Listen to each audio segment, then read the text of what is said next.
Welcome back, legends, to another PKT video. We have got the DOFLAMINGO leader deck today. So we're going to go over the cards that I've decided to put in the deck. I haven't yet trialed it. I'm going to trial it out. I reckon it'll be pretty decent. This is just me building this. I made sure there was a lot of 7 Warlords of the Sea because of Dofi's ability. We'll start off with the leader actually.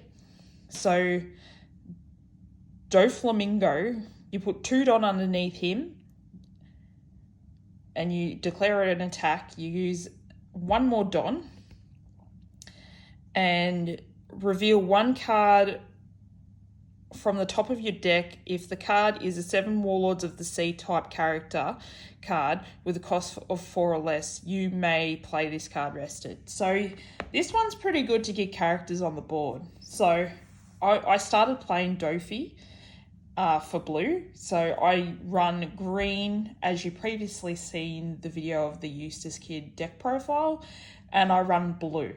So that's going to work really good for the Paramount War set because I did see Sanji is blue and green as a leader. So we're going to start off with the 1 cost, which is 4 of these ones, which is Perona. So what Perona does on play is look at the top 5 cards from your deck and place them to the top or bottom in any of the deck in any order. So this will set up for when you can bring a card out on Dofi's ability. So this is a really good card. I like to try and have this in hand at the start of play and go first so that I can play it down and then set my next turn up. So then when I put 2 under him and swing and then use his ability, I can bring a 7 Warlords of the Sea card out rested. So that's the main reason why this one's in the deck, is to set up your turns. So it's a really good 1 cost card to have. We'll move on to the next one, which is, we've got 2 costs, which are these. So these are all the 2 cost cards I run. I run this one mainly because of the counter power. So you got 2,000 counter power. I put 4 in there, so you got more than enough chance to get at least one of them to be able to counter out of attacks. So that's a really good card to have for counter power. This one here is no counter power, but it is a 7 Warlords of the Sea. On play, when you bring this card out rested, you can then grab the 3 cards from the top of your deck and return them to the top or bottom or in any order. So that's a really good card to keep setting up the deck for Dofi's ability. Then we've got 4 Love Beams. So this is really good for when you got 3 cards or less in hand. You use this card and you got 3 left. So then you can pick up a card. It says to draw 1 card. So that's a really good card to have in the deck for sure as an event card. So there's the 2 costs. So we're up to the 3 cost, which is, I've got the alt of this one. So it's Dofi's blocker card. So on play, look at the top 5 cards from your deck and place them to the top or bottom in any order. So this is another good card to set up your turns with Dofi's ability, the leader, and it is also a blocker. So if you put this card down, do that on a turn, and then the next turn, Dofi's ability brings out another blocker, that's pretty good. And because he is also the 7 Warlords of the Sea, and he's only a 3 cost. So this is a really good card to have in your deck to set up your turn with Dofi's ability, the leader. We've got 4 costs here. So I decided to put these ones in, these 2 here. But here is all my 4 cost cards. Let's make some room. There's quite a few. There is quite a few. There's a lot of 4 cost cards. Because mainly for Dofi's ability, you have to be 4 cost cards or less. So let's move these over a bit so you can see. All right. So we'll start up the top here with Boa. I run 4 Boa. She is a blocker, but when attacking or on block, when you've got 1 Don underneath her, either on attacking or block, if you have 5 cards or less in hand, you draw a card from either the attack or block that she does. So she's a really resourceful card, as in picking up cards as well, but she's also a pretty good blocker. Then we've got Mihawk. So Mihawk I basically grabbed because he's a 2000 power counter. But draw 2 cards, trash 2. So he also is very resourceful in the sense if you've got 2 cards that you know that you can't use or don't have counter power and you need counter power, you can use him on attack with 1 Don underneath him to try and help yourself out with getting counter power or a better card or a card that you're looking for. So he's really good both ways, as a counter or as his ability that he has on his card.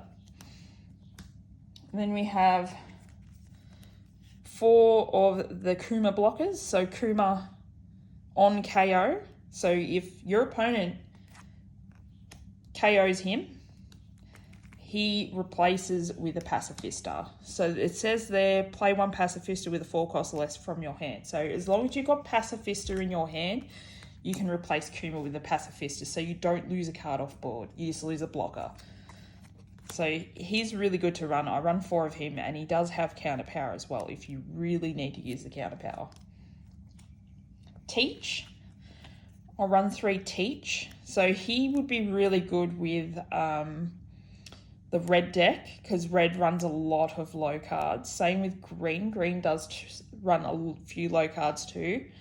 Purple, you don't want to be bouncing back who's who with this card, because they can play it out again and KO one of your cards.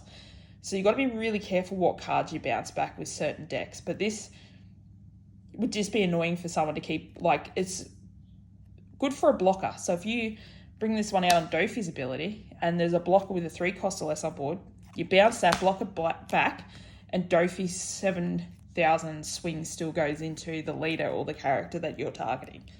So this is a really good card to have in hand.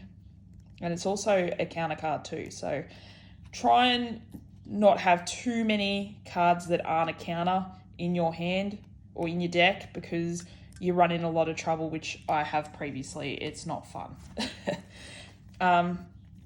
Next up, we've got Gek.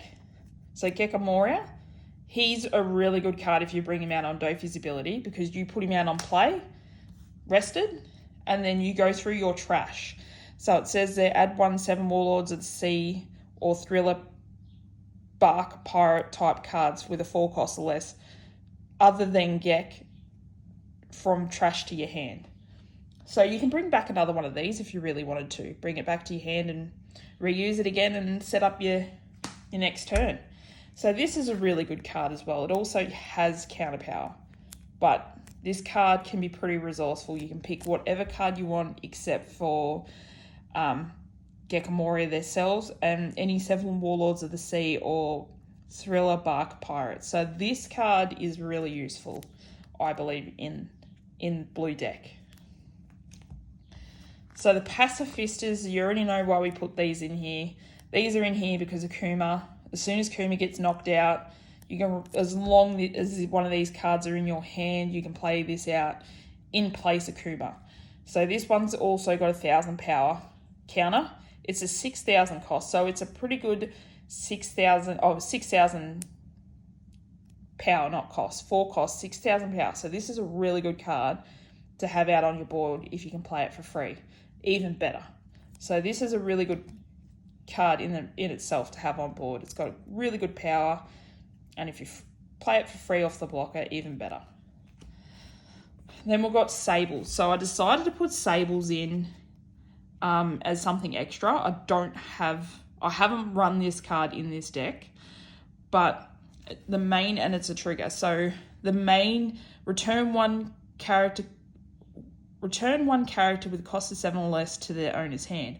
But it's also a trigger. So if this comes out of your life and you take a life and this comes out, you can trigger the effect to do the same thing.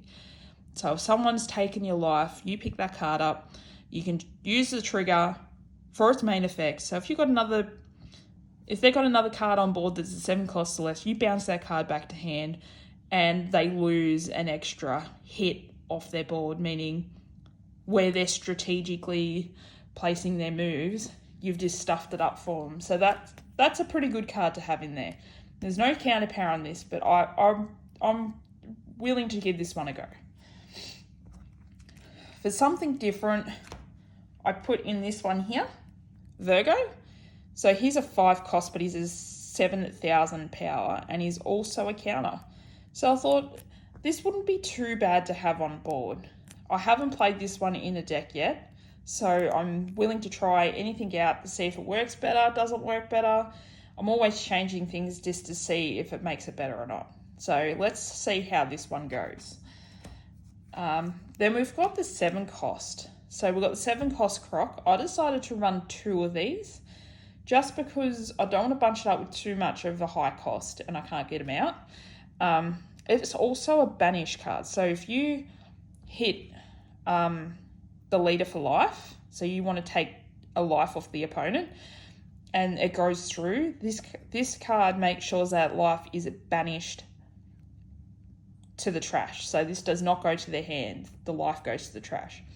But when you put 1 Don underneath him, it gives you blue event cards in your hand -1 cost. So instead of Sables costing 4, it costs 3. Instead of Love being costing 2, it costs 1. So this is a pretty decent card. And also this is the alter art of that card. So 7 costs 7,000 power. It's not too bad of a card to have in the deck at all, especially if you can banish their lives where it doesn't go to their hand. And the final card I put in here is Mihawk. So here's a 9 cost, 9,000 power. You place up to one of your characters, you place up to one character with a cost of 7 or less at the bottom of the owner's deck. So this is a really good card if you're going against green and they've got their 7 cost Eustace Kid blocker. You can just put it to the bottom of the deck. I really like this card. It does cost a bit too much to play on board if you can't get it on board. It doesn't have counter power, but a 9,000 power on board is something good to have against purple, as purple goes up to 12,000. There's 10 and 12,000 Kaidos. So this one isn't too bad to have in the deck. I only put 1 in there. I don't want to chunk it up with too many no counter power or get stuck with too many of these in my hand. But yeah, so that's that card. So this is my blue deck, guys. I hope you have enjoyed the video. I hope this is informational for you guys. You might use some of the ideas to build your decks. Comment down below what you think could be changed, what you guys run. More than happy to know what other people are running to trial. But yeah, Dofi is one of the really good leaders out of Romance Dawn, I believe. His ability is absolutely insane. His alter art card is amazing. Be sure to check out my Eustace Kid deck profile. It is pretty decent. And as always, guys, stay legendary and I'll see you next time.